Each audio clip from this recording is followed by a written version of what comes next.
എല്ലാവർക്കും നമസ്കാരം. കേറ്ററ്റുമായി ബന്ധപ്പെട്ട ഒരു പുതിയ വാർത്തയാണ്.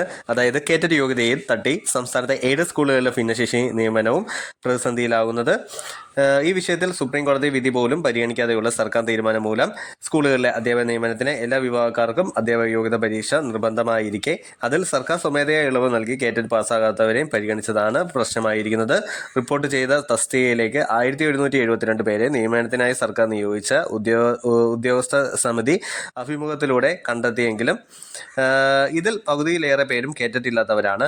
ഇവർക്ക് തൽക്കാലം നിയമനം നൽകേണ്ടെന്നാണ് ഇപ്പോൾ സർക്കാർ തീരുമാനം. ഭിന്നശേഷി തസ്തികയിലെ നിയമനത്തിന് നിശ്ചിത യോഗ്യതയുള്ള ഉദ്യോഗാർത്ഥികൾ ഇല്ലാത്ത സാഹചര്യത്തിലാണ് കേറ്ററ്റില്ലാത്തവരെയും അടിസ്ഥാന വിദ്യാഭ്യാസ യോഗ്യതയുടെ പേരിൽ പരിഗണിച്ചതെന്നാണ് സർക്കാർ വാദം. എന്നാൽ കഴിഞ്ഞ സെപ്റ്റംബറിൽ നടന്ന ഒടുവിലത്തെ കേറ്ററ്റ് പരീക്ഷയിൽ യോഗ്യത നേടിയ ഭിന്നശേഷിക്കാരെ പരിഗണിച്ചതും ഇല്ല. ആ പരീക്ഷയുടെ ഫലം ഡിസംബർ 3 പ്രസിദ്ധീകരിച്ചത്. നവംബറിൽ തന്നെ ഭിന്നശേഷി നിയമനത്തിനുള്ള രജിസ്ട്രേഷനും അഭിമുഖവും സർക്കാർ നിശ്ചയിച്ചു.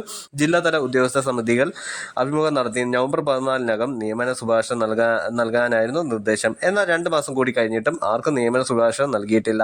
അങ്ങനെയെങ്കിൽ ഡിസംബറിൽ പുറത്തു വന്ന കേറ്ററ്റ് ഫലം അനുസരിച്ച് യോഗ്യത നേടിയവരെ കൂടി പരിഗണിക്കാമായിരുന്നു എന്നാണ് ചൂണ്ടിക്കാട്ടുന്നത്. മാത്രമല്ല, സർവീസിലുള്ള അധ്യാപകരുടെ സ്ഥാനക്കയറ്റത്തിന് പോലും ടെറ്റ് നിർബന്ധമാക്കിയ സെപ്റ്റംബർ 1 സുപ്രീം കോടതി വിധി വന്ന ശേഷവും കേറ്ററ്റ് ഇളവ് നൽകി നിയമന നടപടി നടത്താൻ സർക്കാർ തീരുമാനിച്ചത് എന്തിനെന്ന ചോദ്യവും ഉയരുന്നു.